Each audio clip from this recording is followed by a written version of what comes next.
지금 타일 작업이 진행 중이고요. 오전에 뒷베란다는 다 지금 작업이 됐습니다. 그레이톤 타일 300각짜리로 했고요. 타일 옆으로 이렇게 걸레바지 하박기까지 10전, 그러니까 10cm짜리로 해서 물을 쓰더라도 물 처리를 쉽게 할 수 있도록 해놨고요. 지금 구더에 대해서 압착으로 붙여놨기 때문에 한 하루 정도 굳혀야 돼서 지금 안 밟고 이렇게, 지금 밟고 있는데도 나중에 타일로 마감할 예정입니다. 전면 베란다에서 거실이랑 이어지는 쪽은 이 쪽마루 타일로 하기로 했어요. 아내가 거실이랑 마루가 연장되는 느낌으로 하자고 해서 거실 마루 색깔과 제일 비슷한 타일로 골라서 이쪽에 시공을 할 예정이고요. 요 옆에 안방 쪽 베란다는 뒷 베란다와 같은 타일을 시공하고 있습니다.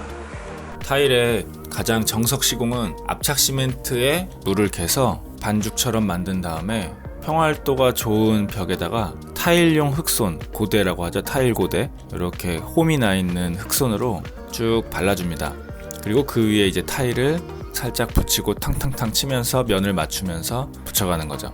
그리고 스페이서를 사용해서 타일 간격을 일정하게 맞추는데요. 이제 우리나라 현장에서 빨리 끝내길 바래주는 분들이 많거든요. 스페이서를 다 써서 이틀 할 거를 안 써서 하루 만에 끝낸다면 그게 더 좋아서 그냥 안 쓰고 하는 경우가 많습니다. 그래서 압착 시멘트 바르고 타일 붙이고 스페이서로 맞추고, 이게 타일 시공의 FM인데요.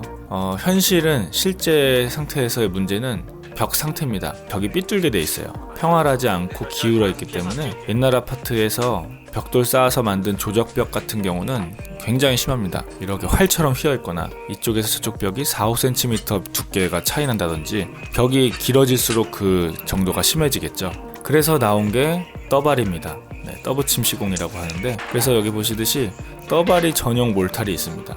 제가 알기로는 빠르게 짓는 아파트에 최적화된 우리나라에만 있는 방식으로 알고 있습니다. 이렇게 타일 뒤에 떠붙임 몰탈을 한 70% 얹어주고 힘있게 압력을 주면서 붙이면 시멘트가 수화작용을 일으키면서 벽과 몰탈과 타일이 하나로 붙는 그런 원리입니다. 이게 나름 난이도도 있는 작업입니다. 이 몰탈, 타일 밥이라고 하는데요. 이 몰탈로 두께 조절할 수 있어서 편하죠. 따로 벽을 만들어줄 필요 없이 울퉁불퉁한 벽도 그 타일 밥으로 두께 조절을 할 수 있어서 편합니다. 근데 이럴 경우에 나타나는 증상이, 이 타일을 두드리면 밥이 안 채워진 부분은 이렇게 맑고 고운 소리가 탱탱탱 납니다. 그마저도 이걸 추운 겨울에 막 빠르게 붙였다면 타일이 몰탈에 잘 붙어있지 않고 탈락하는 그런 하자가 생기기도 합니다. 신축 아파트 시공할 때 같은 타일을 똑같은 공간을 계속 치고 올라가는 거기 때문에 이런 거를 이제 칸떼기라고 하는데, 신축 아파트 시공할 때 많이 씁니다. 처음 말씀드린 압착 시멘트로 한다면 빈 부분이 생길 수 없죠. 타일의 모든 면이 다 100% 붙기 때문에 탱탱거리는 소리가 날 수가 없습니다. 자, 문제는 떠발이를 해서 잘 붙으려면 벽이랑 타일이랑 그 몰탈이 붙는 양면, 벽면과 타일면이 모두 물을 잘 흡수하는 조건이어야 돼요. 그래야 수화 반응이 일어나서 몰탈이 풀처럼 역할을 해서 쫙 붙는 건데, 이 조건이 하나라도 안 맞으면 떨어질 염려가 있습니다. 예를 들어 벽면이 방수 상태다. 방수라는 건 물을 안 먹는 상태잖아요. 아니면 반대로 타일이 일반 세라믹 타일, 도기질 타일이 아니라 자기질 타일, 포세린 타일이나 폴리싱 타일을 쓰면 얘가 물을 안 먹습니다. 한 2%, 3% 흡수율이 2-3%밖에 안 돼요. 무겁기도 하고요. 그래서 저도 원래는 화장실은 매일 쓰는 공간인 만큼 좀 투자를 하자 해서 포세린 타일을 쓰려고 했어요. 벽에 예뻐서. 그런데 벽 상태를 보고 바로 포기했습니다. 포세린 타일 붙이려면 벽이 아주 깔끔하게, 벽 상태가 아주 좋아야 거기에 압착 시멘트를 발라서 붙일 수 있는 건데 벽 상태가 저래가지고 바로 포기했습니다. 그래서 떠바리로 그냥 갔습니다. 네. 그래서 걱정이 됐는데 아직까지는 특별히 문제가 없습니다. 그리고 그 타일 붙인 때가 또 1월이었거든요. 추울 때여가지고 약간 걱정했는데 지금 입주하고 6개월 지난 현재까지 타일이 울렁거리거나 탈락하는 문제는 없습니다. 줄눈에 크랙 간 것도 없고요. 하지만 언제나 이게 언제 떨어져도 이상하지 않을 상황이기 때문에 아기가 씻거나 뭐 할 때는 조금 불안하죠. 그래서 이렇게 타일 붙이는 접착 재료로 또 다른 타일 접착제는 타일 본드가 있습니다. 가장 많이 보셨을 접착제 중에 하나고 세라픽스라는 제품이 대부분 사용되고 있고요. 아크릴계 접착제입니다. 이거는. 그래서 접착력이 우수하지만 단점으로는 마르는 동안 냄새가 엄청 심합니다. 그 암모니아 냄새 같은 냄새가 나기 때문에 시공하고 반드시 창문을 열어놓거나 환기를 해놔야 됩니다. 그리고 또 이게 수용성 아크릴이라 물 사용이 많은 곳에는 본드가 녹아 나옵니다.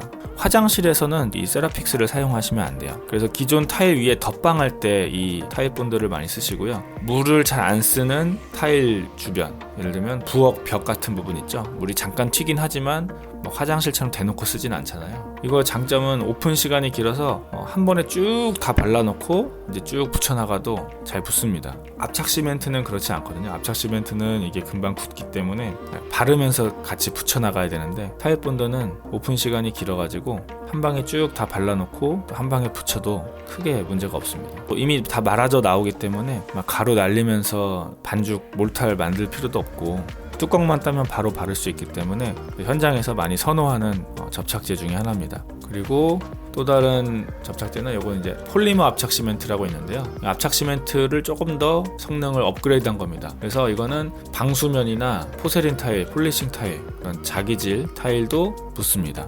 그리고 물이 많이 쓰는 수영장에서도 쓸 수 있는 그런 시멘트예요. 다만 비싸죠. 그리고 굳는 시간도 좀 천천히 굳습니다. 타일 본드보다 천천히 굳기 때문에 타일 본드는 위에서부터 붙여 내려와도 크게 상관이 없거든요. 폴리머 압착 시멘트, 압착 시멘트류는 이렇게 붙여 놓으면 쭉 천천히 굳기 때문에 쭉 처집니다. 그래서 얘네들은 아래에서 받쳐가면서 사이사이에 스페이서도 꼭 끼워가면서 쌓아 올라가야 합니다. 이 포세린 타일이 주는 그 고급스럽고 예쁜 느낌이 좋아서 하려고 했다가 이 가격이라는 가장 큰 결정 요인 때문에 작업 공정도 더 늦어질 것 같아서 그냥 이 포세린 타일 비슷한 이미테이션 세라믹 타일로 바꿔서 시공을 했습니다. 타일 하실 때 알아두시면 좋은 거는 면과 면이 만나는 아웃 코너에는 보통 코너비드를 씁니다. 근데 이거를 안 쓰면 졸리 컷이라고 해서 타일 면을 이렇게 45도 잘라서 붙이는 게 있습니다. 면치기라고도 하는데 이게 고급스럽고 깔끔한데 그만큼 작업이 느리고 타일 하나하나 다 잘라줘야 되거든요. 그래서 인건비도 조금 더 듭니다. 그렇게 공간에 애착이 있는 만큼 투자하신다고 생각하시면 될 것 같습니다. 그리고 요새 이런 조정 욕조도 많이 하시는데요. 이 욕조는 타일을 붙이기 전에 두 가지 공정이 더 있습니다. 먼저 콘크리트 벽돌을 조적을 하고 그 조적된 벽돌을 미장을 해야 됩니다. 그리고 미장하고 한 이틀 정도, 겨울에는 한 3일 정도 말려놔야 됩니다. 근데 타일 하시는 분들께 조적이랑 미장까지 다 부탁을 드렸는데 미장을 좀 어려워하시더라고요. 미장을 평평하게 잘 잡아놔야 나중에 타일이 울룩불룩하지 않고 딱 예쁘게 나오기 때문에 미장을 잘 잡아야 되는데 그 미장하는 거 어려워하시더라고요. 물론 이제 타일이 크면 평평하게 보이게 하는데 조정 욕조 하시는 분들은 또 조그마한 모자이크 타일, 그 목욕탕 느낌 나는 모자이크 타일 하시는 경우가 많아요. 근데 그거를 하시려면 미장 전문을 부르시기를 추천드립니다. 타일이 작아서 울렁불렁한 게 금방 눈에 띄거든요. 그래서 미장을 불러서 쫙 면을 잡으시고 타일을 편하게 붙이길 추천드립니다. 그 외에 타일 접착제로는 에폭시 본드가 있습니다. 그래서 이거는 아주 킹왕짱 접착제고요. 가격도 킹왕짱입니다. 1200 넘는 대형 타일도 점만 찍어서도 부착이 가능한 그런 본드입니다. 네, 주방은 기존 타일이 붙어있는 상태가 괜찮아서 여기에 본드로 덧방으로 시공할 예정이고요. 여기에 작업하시기 전에 높이 상부장이 끝나는 것보다 약간 더 올려서 요 높이랑 요 하부장보다 약간 더 아래까지 덮이도록 표시를 해놨고요. 옆에 선도 이렇게 타일 석고 라인으로 맞춰주시고 코너비드 여기다가 넣어달라고 이렇게 써놨습니다. 그리고 여기 2구짜리가 있는데 여기에 이제 4구로 우리가 바꿀 거라서 여기 좀 넓게 따서 넓혀 놓을 예정입니다. 그리고 지금 이 천장에서 들어오는 거는 요렇게 운전하면서 단독 배선으로 나와서 이 안에 오는 겁니다. 요 3개는 인덕션용이고요. 요거 2개는 식기세척기.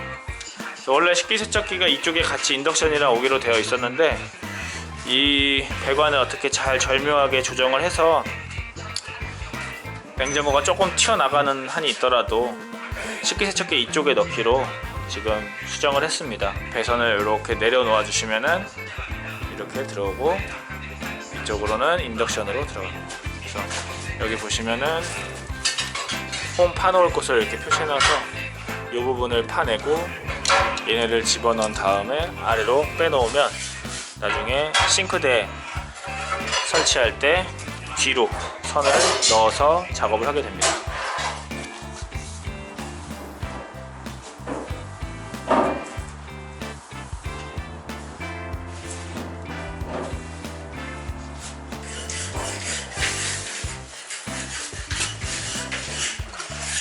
아덱스하고 앞에 있게 좋아요.